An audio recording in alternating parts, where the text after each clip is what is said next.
መርዞ ለነገሩ እዚህ ካንተ ጋር ቆሜ መዳረቅ እኔ ነኝ ጥፋተኛ ይመስላል ያ ጨለልኳት ከሚብሱ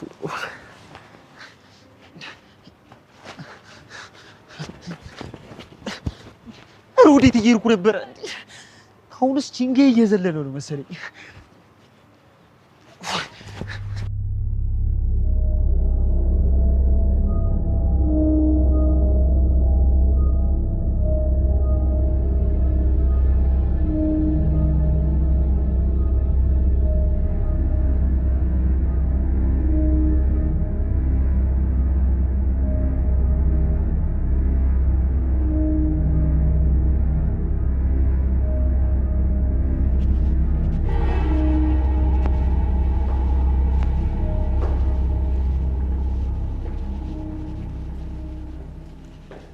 ይቅርታ ፈልጋኝ ነበር መሰለኝ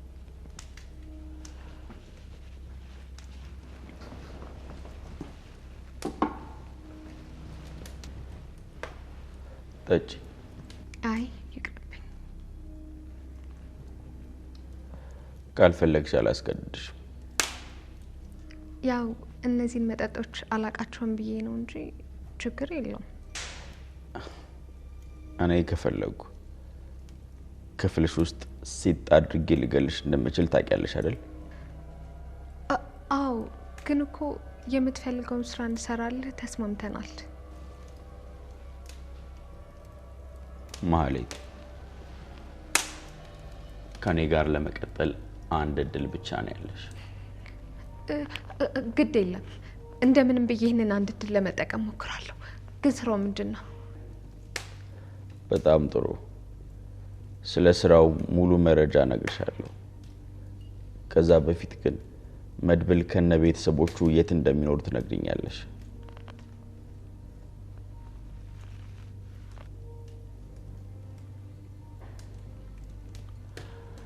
መድብል ቤትህ ድረስ እመጣልሃለሁ።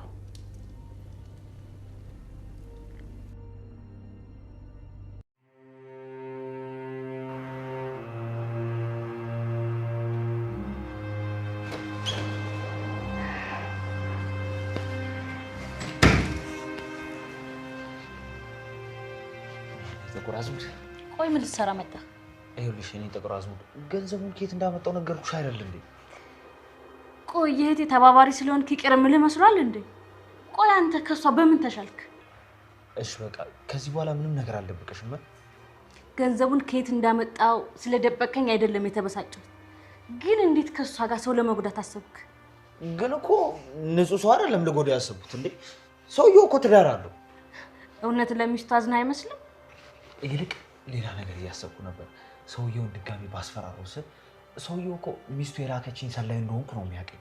ስለዚህ ቪዲዮ ቀርጫለሁ ብዬ ድጋሚ ገንዘብ ባስልኮሰ በቃ እንደዚህ እያታለልክ ነው ልጅክን ማሳደግ የምትፈልገው? ኤፍራታ ስራ እኮ ጠፍቷል እንዴ? በአቋራጭ ለማድረግ ስለፈለግክ እንጂ ስራው እንኳን ጠፍቶ አይደለም። ቆይ ከየትም ላምጣው ከየትም ዋናው ይዤ መግባቴ ነው አይደል?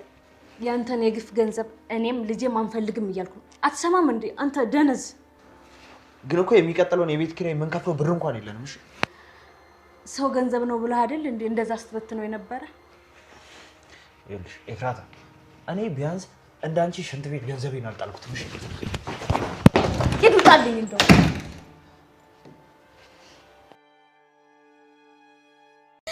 እኔ እንደተናከራ ማታ ስቄያለሁ። ስቄ ብቻ ብታይ ዳጣዬ ሶስቱም ጨርቆ ነው ነበር የመጡት። ሉላዬ እኔ ማሳያቸው ማለት ነው የሆነ በርሜል ውስጥ ነክራ ወጣቸው ነበር የመሰለኝ። ወይኔ ምንድን እና ይሄን የመሰለ ፊልም ነው ያመለጠኝ። ያመለጠሽ ዳጣ ያመለጠሽ ምን አለ ባድርስ ነበር ማደር ነበረብሽ።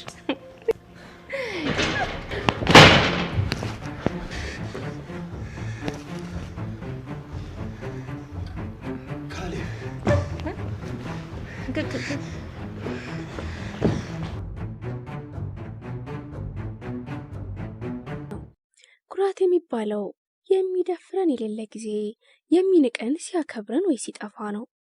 አሁን ግን እህቶችህ እየተደፈሩ ነው። ያቺ እናትና አባቷን ቀና ልታደርግ ሄደች። በእግሯ ሄዳ ለእኛ ታክሲ የገዛች፣ የቀበሌውን ቤት አስትታ የኮንዶሚኒየም የከፈለችልን፣ እኛ ኳስ እንድናይ ቴሌቪዥንና ዲሽ ያስገጠመችልን፣ ላፕቶፕ የላከችልን፣ አረብ ሀገር ሆና አዲስ አበባ ያስተማረችን፣ የኪስ ገንዘብ የሰጠችን፣ ከሰው እንዳናንስ ብላ ካርቶን ሙሉ ልብስ የላከችልን፣ እኛ ሮጠን ቤተሰብ መርዳት ሲገባን እሷ ሰው ሀገር ሮጣ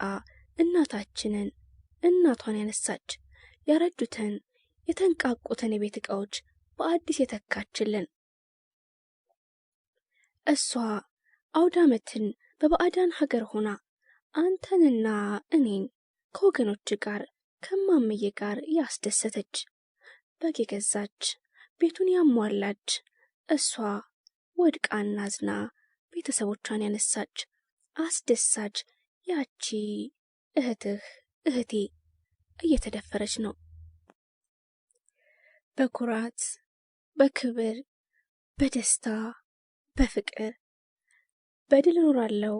ይኸው በቀን በቀን ደም መከራውን ያን ሁሉ ሰቀቀን። ያቺ የሀገሬ ተምሳሌት የነበረችው እናትህ፣ ሀገርህ፣ መቃብርህ፣ ሚስትህ፣ እህቴ ክብሯ እየተረገጠ ነው። ከ2 በላይ ወንዶች እየደፈሯት ነው።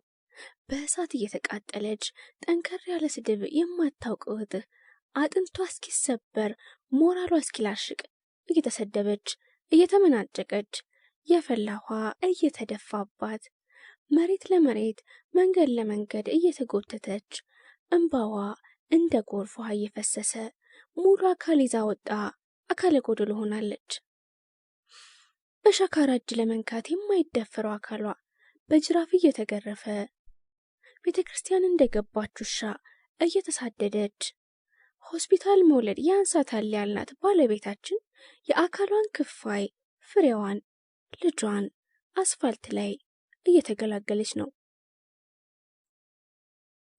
የዓለም ውዱ ሽቶ አይመጥናትም ያልናት ቆንጆ አንስት መታጠቢያ ውሃ እያጣች ነው። ይቺ አንገትና ጥርሷን የተነቀሰችው ፍልቅልቋ ልጅ ኮስታራና ልበ ሙሏ ቆንጆ ዓመት ደጅ ያስጠናችን ኮረዳ የልጄ እናት ክብራችን መከበሪያዬ አይደለችም ወይ? ንገረኝ፣ አይደለችም?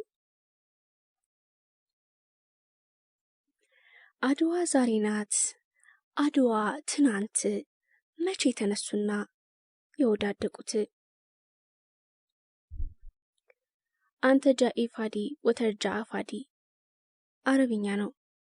ትርጉሙ የመጣኸው ባዶህን ነው፣ ባዶህን ትመለሳለህ ማለት ነው። ወገኖቻችን እንዲህ እየተባሉ ነው ከአረብ ሀገራት የተባረሩት።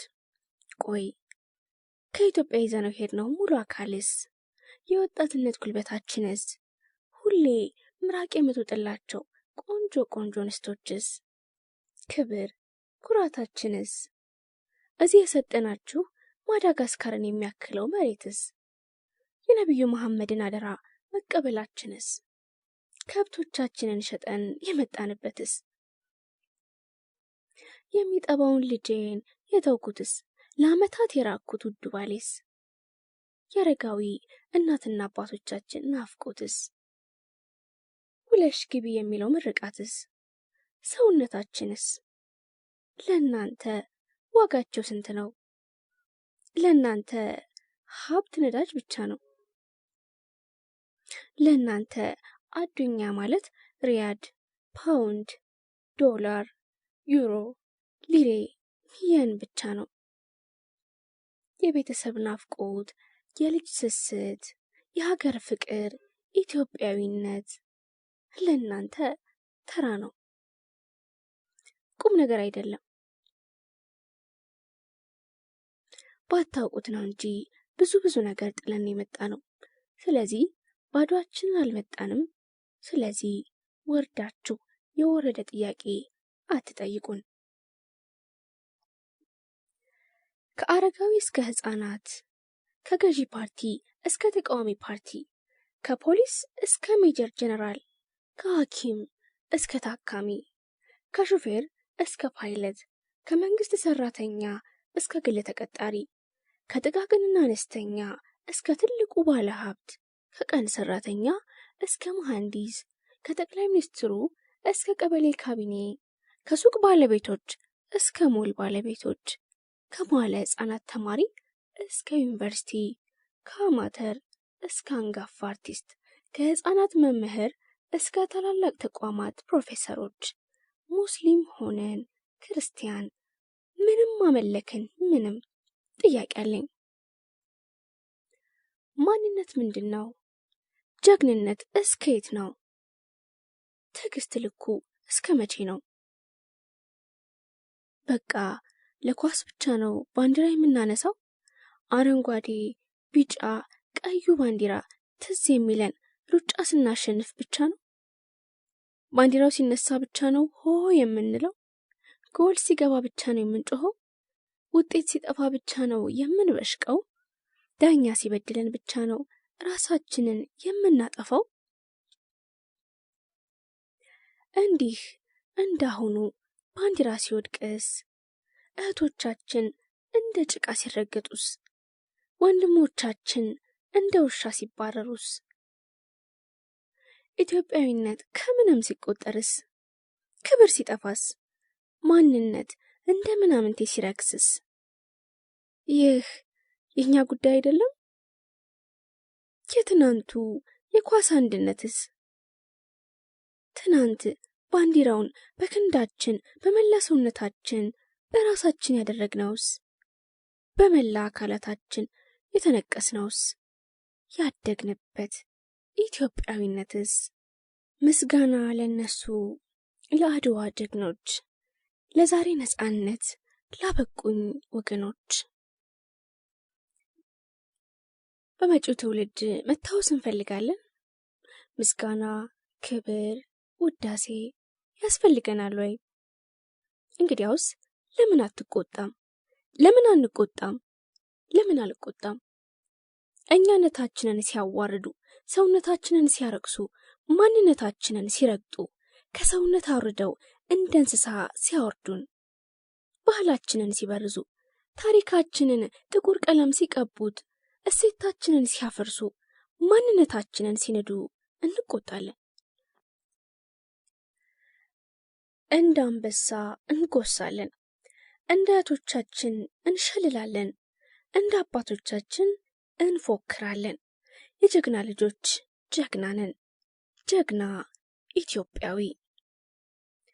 ጥቃቱን ከሰሜን እስከ ደቡብ፣ ከምስራቅ እስከ ምዕራብ በአንድነት እርኩስ ከመዲያብሎስ ብለን እናውግዘው። ጥቃትን በጥቃት ባንመልስም፣ ግፍን በግፍ ባንከፍል ባናስከፍልም፣ እህትህ እህቴ፣ ወንድም ጋሻ፣ መከታ ወገን፣ ቢጨንቃት ደራሽ ዘመድ፣ ብታለቅስ እንባባሽ፣ ቢከፋት አለሁ ባይ፣ መሸሸጊያ ብታጣ እቅፍ ድግፍ የሚያደርግ የማያስጠቃ ጋሻ ወንድም፣ ዘመድ አዝማድ ወገን እንዳላት እናሳያት። ከመካ መዲና እስከ ጁባና፣ ከሪያድ እስከ ጅዳ፣ ከግብፅ እስከ ደቡብ አፍሪካ ጉርብትናው ይቅርብን።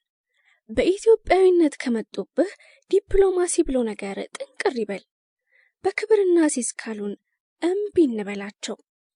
በቆንጆዋ ልጅ እንለዋወጥ ካሉን ገንዘባችሁ በአፍንጫ ይውጣ እንበላቸው በላቸው። አስክር የዱ እጁን ስበረው በማለት ነው ወገኖቻችንን የሰባበሯቸው። ይህማ አይሆንም እንበል። በፍጹም አይሆንም። ጣሊያንን ያንቀጠቀጠ የቀጠቀጠ ጉልበት እዚህም አለ። ተዋጊ ጀትን በጋሻ የመከተ ወኔ እንዳለ ይግባቸው። ሲቆጣ መድረሻ የሚያሳጣ ጀግንነት እንዳለ፣ ሲነሽጠው ኢየሩሳሌምን መግዛት የሚያምረው፣ ካስቆጡት ደሙ የሚፈላ ሳተና እንዳለ ማን ያስረዳቸው? ተራኤ በመጅሙዓ ተደርቡን ይህ ነውር ነው፣ በህብረት ትደበድቡናላችሁ ብለን እንንገራቸው። አንድ ሆነን ብዙ ጥለናል፣ እንጥላለን። የእንግዳ ተቀባዩ ነጋሲ፣ የንጉሥ አርማህ፣ አባይን ሊገድብ ያስፈራራችሁ የዳዊት የቆራጡ ቴዎድሮስ፣ የአድዋ ምኒልክ የልጅ ልጅ ልጅ ልጆች ነን እንበል። ፍሩን እንበላቸው። ፍቅራችን እንጂ ጸባችን ለማንም እንደማይጠቅም እንንገራቸው። ባርነት ተቀይሯል። ማንነታችንን ሳናውቅ ይገዙናል። ስለዚህ ነቅተን እንጠብቀው። ታግለን እናስመልሰው። ተጋፍጠን እናድነው። የዛኔ ነው ትውልድ የሚያስታውሰን፣ ልጆቻችን የሚያከብሩን። እኛ የአድዋ ጀግኖች እንዳልነው ልጆቻችንም የኔ ጀግና የሚሉን። ካልሆነማ ቀልጠናል። ሳንሞት ቀድሞን ቅስማችን ተሰብሯል። ነፍሳችን ከስጋችን ሳትለይ ሰውነታችን ከውስጣችን ወጧል። ልጆቻችን በስማችን ለመጠራት ያፍራሉ። አባዬ ማለት ይኮሰኩሳቸዋል። የከሌ ልጅ መባል ሞታቸው ሊሆን ይችላል። ስለዚህ ስማችንን፣ ክብራችንን፣ እኛነታችንን እንጠብቀው። አድዋ፣ ኩፊት፣ ዶጋሌ፣ ጉንደት፣ ማይጨው በጀግንነት አያት ቅድመ አያቶቻችን እንደጎፈሉበት፣ እንዳሽላሉ፣ እንዳክላሉበት እኛም በተራችን ባድመን እንዳንቀጠቀጥ ነው። እዚህም ላይ ዝም አንበል። እንቆጣ። መቆጣት መብታችን ነው። እንቆጣ። የጥቁር ድል አምባ አድዋ፣ አፍሪካ እምዬ ኢትዮጵያ፣ ተናገሪ ተናገሪ የድል ታሪክሽን አውሪ። ከኢትዮጵያ ወንዞች ማዶ የሚማልዱኝ የተበተኑት ሴቶች ልጆቼ ቁርባኔን ያመጡልኛል። በዚያን ጊዜ እየታበዩ የሚፎክሩትን ከመካከልሽ አወጣለሁና አንቺም በቅዱስ ተራራዬ ዳግመኛ አትኮሪምና በዚያን ቀን በእኔ ተላልፈሽ በሰራሹ ሥራ ሁሉ አታፍሪም። ትንቢተ ሶፎንያስ ምዕራፍ 3 ቁጥር 1።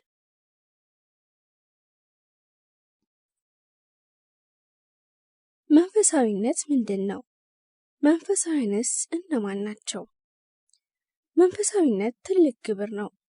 የሰው ልጅን ዓለም ከሚባል አጓጊ፣ አንጸባራቂ፣ የማይጠገብና ተናፋቂ ሕይወት አውጥቶ ከስጋ አደር ወደ ነፍስ አደርነት ማምጣትን የሚጠይቅ ትልቅና የተቀደሰ ምግባርም ተግባርም ነው። መንፈሳዊነት መተዳደሪያ ሳይሆን ማደሪያ፣ መጠለያ፣ መሸሸጊያ፣ መፈወሻ፣ መቀደሻ፣ ማስቀደሻ ነው። ማንም ሰው መንፈሳዊ የሚሆነው፣ መንፈሳዊ አገልግሎት የሚሰጠው፣ የሚሰበሰበው፣ ለአብያተ ክርስቲያናት የሚቆረቆረው፣ ለችግሮች መፍትሄ የሚያበጀው፣ ምዕመንን የሚያርቀው፣ የሚዘምር፣ የሚያጨበጭበው፣ የሚቀድስ፣ የሚያስቀድሰው፣ ራሱን በምግባር የሚያርቀው፣ የሚገለገልበት መስጊድም ሆነ ቤተ ክርስቲያንና እምነት ትፈርሳለች፣ ከመኖር ወደ አለመኖር ትለወጣለች፣ ምዕመኑ ይበተናል፣ አገልግሎት ይተጓጎላል ብሎ ሳይሆን ለወዲያኛው ዓለም ጥሩ ስንቅ ይሆንኛል፣ ነፍሴ ሐሴት ታደርጋለች፣ በረከት ይበዛልኛል፣ ጸጋን አገኛለሁ ብሎ ነው።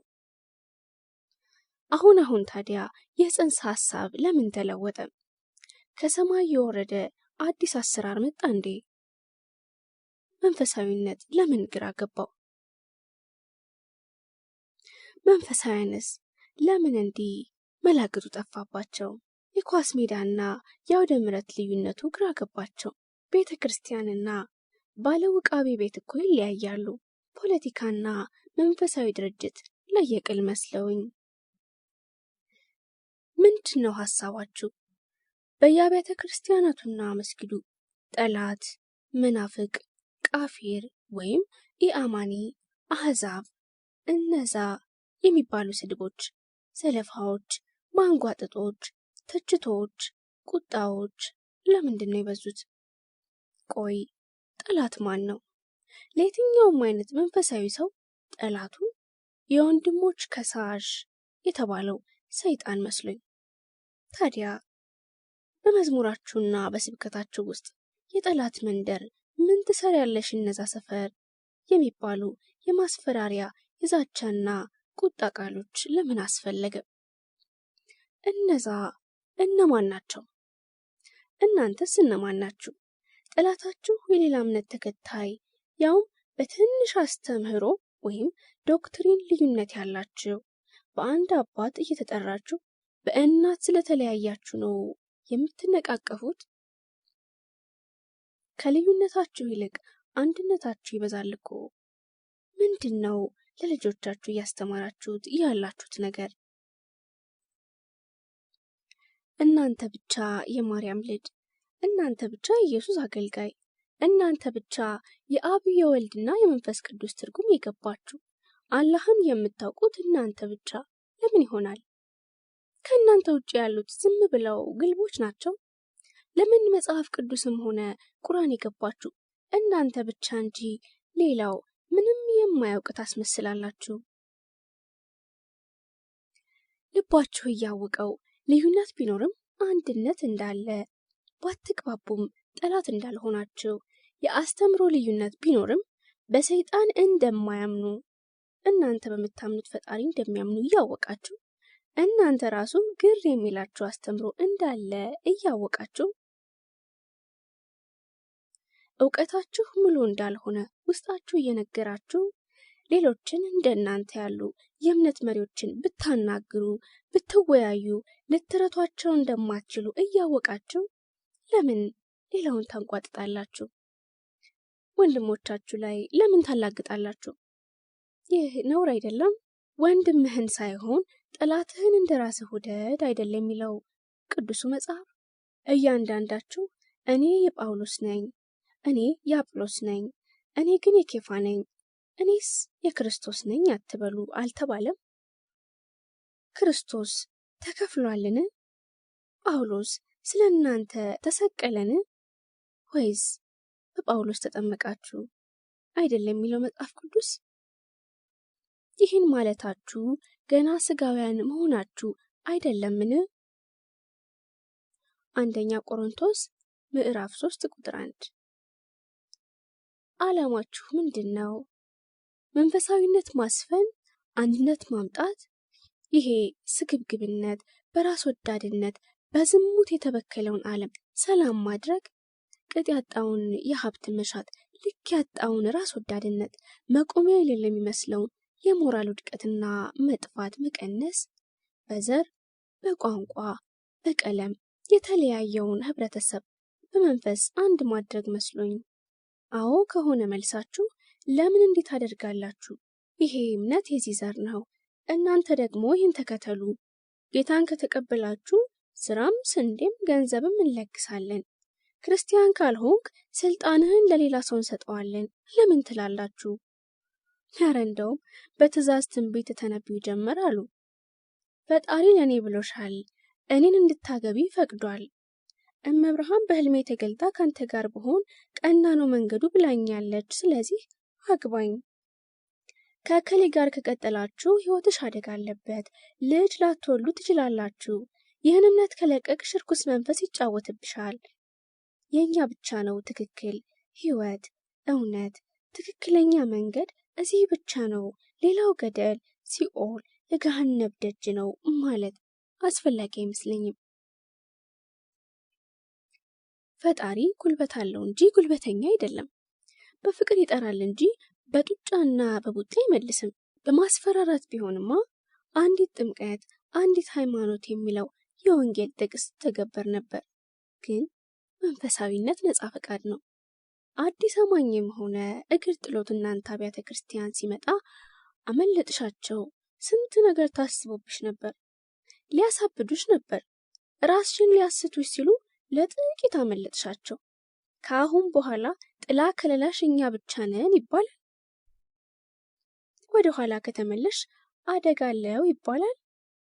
ይህ ማስፈራሪያ እኮ የእነ አባባ ታምራት ነው። ቁጣ እኮ የእነ ገለታ ታምራት ያካሄድ ዘዬ ነው። እንዲህ ያለ አስተምሮ እንደው ከየት አመጣችሁት? መንፈስና ቁጣ ምንና ምን ናቸው? ድምፅ ስላስገመገመ ኃይለ ቃል ስላበዛን በማይገባን ቋንቋ ስለነገራችሁን ትክክል ናችሁ ማለት ነው? እኛ እኮ ወንጌል ጠምቶን የመጣ ነው። ስለዚህ እንዲገባን የሚያንጽ ነገር ብቻ ንገሩን። ሺህ የማይገባ ቃላት ከምትለፈልፉ 2 ግልጽ አረፍተ ነገሮች ይሻሉናል። አሁን እስኪ የእናንተ የህይወት ገጠመኝ ምን ይጠቅመናል? መጽሐፍ ቅዱስን አንብባችሁ አስተምራችሁ ጨርሳችሁ ነውን? ለማስተማር እስከሆነ 1-2ቱ ገጠመኛችሁ አይበቃችሁም? የምን ማንዛዛት ነው? የምን ራስን አውደ ምሕረት ላይ መግለጥ ነው? መጀመሪያ እስኪ የፈጣሪን በረከት ጸጋና ምሕረት ሰብካችሁ ጨርሱ። በአስተምሯችሁ ውስጥ ጨለማ ከብርሃን ምን ህብር አለው ስትሉ ሰማው ልበል? ሐሳባችሁ ገብቶኛል። ሌላ ወንድማችሁ የእናንተን አስተምሮ ካልተከተለ ጨለማ ውስጥ ነው ያለው ማለት ነው። የጨለማው አድናቂ ነው ብላችሁ ታስባላችሁ? ይህ ስህተት ነው። እናንተ ወንድማማቾች ናችሁ። ይህ እውነት ነው። ያን ያህል ልዩነታችሁ የዘይትና የውሃ አይደለም። የጨለማና የብርሃንም ያህል አይደርስም። ግን አውቃችሁ የወጣቶችን ሆድ ታሻክራላችሁ፣ ጥላቻን ትሰብካላችሁ፣ ልዩነትን ታስተምራላችሁ። ቢያንስ እኮ በፈጣሪ ታምናላችሁ። ፈጣሪ በአምሳሉ እንደፈጠራችሁ ግልጽ ነው። ስለዚህ ፍጡር መሆናችሁ አንድ አያደርጋችሁም? በእርግጠኝነት የሰው መሆናችሁ የሆነ ነገር አይሰማችሁም? ጎረቤት በመሆናችሁ ትስስር አይታያችሁም? ፊታችሁ ላይ የሚያሳያችሁ አንድነት የለም? መንፈሳዊ ሰው ብልጥ አይደለም፣ የዋህ ነው፣ ፈሪሃ እግዚአብሔር አለው። በክፉ ፋንታ በጎን የሚመልሰው። በኢየሱስ ስም ጎረቤትንም ወዳጅንም ጠላትንም አይወጋም። በአላህ ስም የሕፃናትን ደም በከንቱ አያፈስም። ሐሜተኛ አይደለም፣ ቁጡና በቀለኛ አይደለም። አማኝም ሆኑ የማያምኑ ለሰው ልጅ በእኩል ያስባል። እኔ ብሆን ምን ይሰማኛል ብሎ ይጨነቃል። እንኳን የአንድን ሰፈር ሰው ቀርቶ አንድ ሰውንም ያከብራል። መንፈሳዊ እንዲህና ሌሎችንም በጎ ነገሮች ያደርጋል። እናንተ ግን አይደላችሁም፣ ብልጦች ናችሁ። የምትሰብኩት ባበል ነው። መዝሙራችሁ ለዝና ማግኛ ነው። ከዓለማዊ ዘፈን ዜማ እየቀዳችሁ ትዘምሩልናላችሁ። ቤተ ክርስቲያን የምትከፍቱት ለቢዝነስ፣ አውሮፓና አሜሪካ ለመሄድ፣ ቪዛ ለማግኛ፣ ሀብት ለማፍሪያ ነው። የምትቀድሱት ለደሞዝ ነው። የነፍስ ልጆቻችሁን የምታገለግሉት በሚሰጧችሁ የብር መጠን ልክ ነው። ጸበል ማጥመቅ ስልችት ብሏችኋል። መስቀል አውጥቶ ማሳለም ክብድ ብሏችኋል። መለያየትን በጣም ትወዳላችሁ። እከሌ ከሰማይ ወረደ ብሎ ከተማ መቀወጥስ ምንድን ነው? የግል ጸብን የምን የግሩፕና የሃይማኖት ማድረግ ነው? ተው እንጂ በግብራችን ሰዎችን እናስደስት እንጂ። እየተሳደብን እየተራገምን እየነቀፍን እያላገጥንና እየተመጻደቅን ሌሎችን ወደኛ መሳብ እንችላለን? የኛዎቹንስ በማስፈራራት ነው የምናቆያቸው? በማይገባቸው ቋንቋ እያወራን ነው የምናስተምራቸው? እኛ ቀድሞ እኮ አስተምሮ በማይገባን ቋንቋ ሆነብን ስንል አልነበረም? አውደ ምሕረቱ ላይ ራሳችንን እየገለጽን ፈጣሪን ደብቀን ነው ሌሎች መንፈሳውያንን የምንፈጥረው? እስከ መቼ ነው በእርግጠኝነት እንዲህና እንዲህ ነው ብለን ልንመልሰው የማንችለውን ነገር እያመንን የምንቀጥለው? እምነታችንን በሞግዚት የምናስተዳድረውስ? ትንቢተ ኤርምያስ ላይ እንዲህ ይላል፣ የማሰማሪያዬን በጎች ለሚያጠፉና ለሚበትኑ እረኞች ወዮላቸው። ገና ለገና ከጫት፣ ከመጠጥ፣ ከዘፈን፣ ከሴሰኝነት፣ ከባዕድ አምልኮ፣ ካለማወቅ፣ ከቅዠት፣ ከጦርነት፣ ከጦር መሪነት ላይ ብቻ ስለተማረክን የያዝነው ነገር እውነት ነው ማለት ይቻላል? ባዶ ነገርን እኮ ምንም ነገር ይሞላዋል። ከብቸኝነት ምንም ሆነ ምን የሆነ ነገር መጠጋት መልካም ነው። ይህ ግልጽ ነው። ግን በእምነት ሲሆን ማሰብን ይጠይቃል። ማገናዘብን ይሻል። ዛሬ የተቀየርነው ያለፈውን ፈጽሞ ስለማናውቀው ስላልገባን ቢሆንስ? እምነቱን ከለቀቅን የድሮ አመሌ ይመለሳል ብለን ስለፈራን የምናምነው ነገር እምነት ወይስ መደበቂያ ነው? ብንተወው እንዲህ እንሆናለን። የድሮ መጥፎ ግብር ይመለስብኛል ብለን ከፈራን ችግር አለ ብዬ አስባለሁ። እውነት ነው። ምንድን ነው ስለማይገባህ ነው ብሎ ፈሊጥ፣ ስለሌለህበት ነው ብሎ ድስኩር። እውነት ከምስራቅም ከምዕራብም ከደቡብም ሆነ ከሰሜን ቢታይ አሳማኝ መሆን መቻል አለበት። የምናምነው በእውነትነቱና በአሳማኝነቱ እንጂ በፍራቻ በመጨነቅ በምን ሆናለው ስላለንበት በመርበትበት ለኛና ለኛ ብቻ መሆን የለበትም። ኢየሱስን እኮ ያመኑም ያላመኑም ነበሩ የተከተሉት። የኢየሱስ አስተምህሮ አንድም ቀን ለሌሎች ህመም፣ ረብሻና በሽታ ሆኖ አያውቅም። እንኳን በዛ ዘመን አሁንም ያለምንም ብረዛና ክለሳ ያው ፍቅር፣ በረከት፣ ጸጋና ፈውስ ነው። ታዲያ የእናንተ ለምን ሌሎችን ይረብሻል፣ ይኮሰኩሳል፣ አይዋጥም? ከፈውስ ይልቅ መቅሰፍት አመጣብን። አንዴ ፕሮፌሰር ኤፍሬም ይስሐቅ ስለ መንፈሳዊነት ተጠይቀው ሲመልሱ እንዲህ ብለው ነበር። እኔ መንፈሳዊነትን በኩሬ መስለዋለሁ። ከኩሬው እናንተ መንፈሳውያን ሰዎች ቀድማችሁ መጠጣት አለባችሁ። ከዛ ሰው እናንተን አይቶ ነው የሚመጣው። በፍቅር በመከባበርና በመተባበር አርአያ ሁኑ ብለው ነበር ያስተማሩት። ለምንድን ነው አርአያ የማንሆነው? መልሱ ያዕቆብ ምዕራፍ 4 ከቁጥር 1 እስከ 4 ላይ አለ። በእናንተ ዘንድ ጦርና ጠብ ከወዴት ይመጣሉ? በብልቶቻችሁ ውስጥ ከሚዋጉ ከእኒህ ከምቾቶቻችሁ አይደለምን? የምትሉትን ሆናችሁ አሳዩን። ቅዱስ ጳውሎስ ለሮሜ ምዕመናን በጻፈው መልእክቱ ለማንም ስለ ክፉ ፈንታ ክፉን አትመልሱ፣ በሰው ሁሉ ፊት መልካም የሆነውን አስቡ፣ ቢቻላችሁ በእናንተ በኩል ከሰው ሁሉ ጋር በሰላም ኑሩ እያላችሁ የጳውሎስን መልእክት አላስተማራችሁንም? ታዲያ ለምን እዚያው ትሽሩታላችሁ? መልሳችሁ እነዛ ትላላችሁ። እናንተው ራሳችሁ ከሰው ትጣላላችሁ። ከሰው ሁሉ ሲባል እኮ ከእምነቱ ተከታዮች ብቻ ሳይሆን በእናንተ አገላለጽ መናፍቃን፣ የማያምኑ አሕዛብ፣ እነዛ ቃፊር ከምትሏቸው ጋር ጭምር ነው። ዘማሪ፣ ወንጌላዊ፣ መጋቢ ሐዲስ፣ ፓስተር፣ ረቢ፣ ቄስ፣ ሼህ፣ ኡለማ፣ ዲያቆን፣ ሐዋርያ ኑሮ በራሱ አስተማሪ መሆን የለበትም? እናንተ ወንጌሉም ሆነ ቁርአኑ ሳይገባችሁ ነው እኛን የምታስረዱ? መንፈሳዊ ትምህርት የሚሸመደድ ሳይንስ ወይ የሚፈለጥ ሂሳብ አይደለም።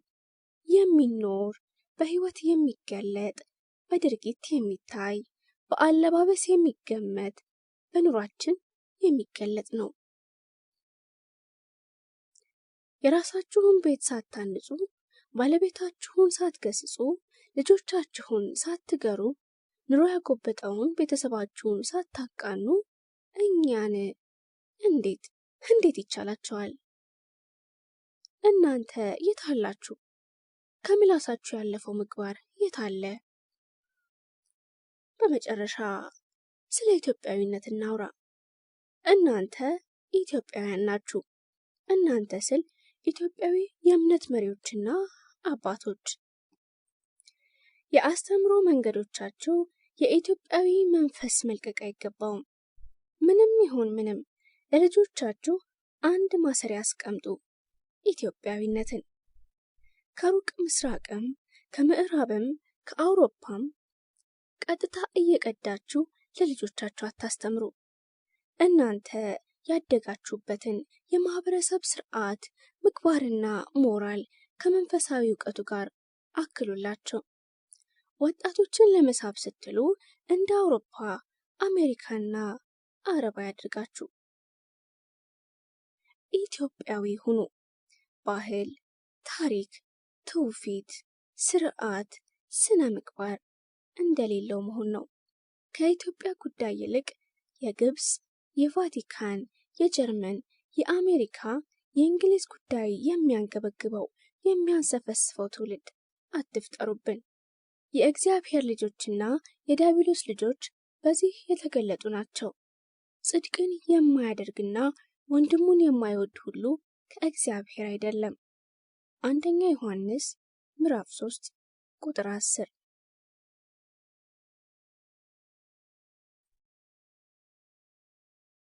ለመዝናናት ነጠላ መሆን አለብን? ክለብ ውስጥ ነው። በግምት ከ16 እስከ 33 ዕድሜ ያለን ሰዎች ቤት ውስጥ ታድመናል። ሴት ከወንድ፣ ወንድ ከወንድ፣ ሴት ከሴት ወይም በግል ሆኖ ይዝናናል፣ ይጨፍራል፣ ይደሰታል። ዲጄው ዘፈኑን እስከ ፑንት ከፍቶ ከሀገር ውስጥም ከባህር ማዶ የተቀነቀኑ ሙዚቃዎችን የሰው ስሜት እንዲኮረኩር አድርጎ ታዳሚዎችን ሊያስጨፍር ይሞክራል። እኔና 3 ጓደኞቼም መዝናናቱን ተያይዘነዋል። የቤቱ መብራት ብልጭ ድርግም ይበዛዋል። ብልጭ ድርግም የሚለው የመዝናኛ ቤቱ ብርሃን እየተሽከረከረ ቀይ፣ ቢጫ፣ ሰማያዊ፣ አረንጓዴ፣ ወይነ ጠጅ ያለውን ህብረ ቀለም ይፈነጥቃል። ደብዛዛው ብርሃን ባንዴ ባይሆንም የሚያውቁትን ሰው ለመለየት ያን ያህል ያዳግታል ማለት አይቻልም። ዲጄው ደንስ ደንስ፣ ጨፍር ጨፍር፣ እስክስ እስክስ በል ከሚለው ዘፈን ትንሽ ረጋ ያለ ያዘፋፈን ስልት ባለው ሙዚቃ ሲቀይረው ዳንሳችንን አቁመን ቢራችን እየተጎነጨን ማውራት ጀመር። እያወራን እያለ የጓደኛዬን ፍቅረኛ የሚመስል ውብና ትልቅ አይን አየሁ። ከዚያ እሷ ነች አይደለችም በሚል ግርታ መንፈስ ሆኜ ማፍጠጥ ጀመርኩ። በድንግዝግዙ ብርሃን የጓደኛዬ ፍቅረኛ ሱሪው መሬት ሊወድቅ ትንሽ ከቀረው ልጅ ጋር እሱ ፊቱን እሷ ጀርባና መሐረብ በምታክል ጨርቅ የተሸፈነችውን መቀመጫዋን አዙራለት ልባቸው ጥፍት እስኪል ይደንሳሉ። ከሩቅ የማውቃ